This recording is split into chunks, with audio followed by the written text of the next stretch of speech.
mga friends, ito yung ating harvest na butternut squash or pumpkin. And we have also our crown prince pumpkin here. And another variety of pumpkin that is yellow one. So overall, that's our na-harvest today. So merong dalawa na nag-giveaway na natin sa ating friend. So one butternut and one crown prince pumpkin.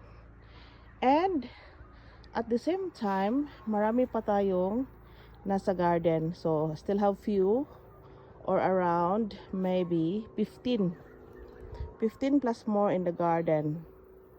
So siguro overall this season makapag-harvest tayo ng more than 40 pieces of pumpkin. Possible. Okay? So guys, if you have your own backyard, I hope I inspire you to build your own backyard gardening. So this is my home backyard gardening, guys. Backyard. So that's my backyard where I put some of my vegetables, tomatoes, sweet potatoes, corns, chayote or chocos, and yes guys, so I hope I inspire you to build your own home garden, backyard garden. So thank you for watching, and please don't forget to subscribe to my channel T Loves.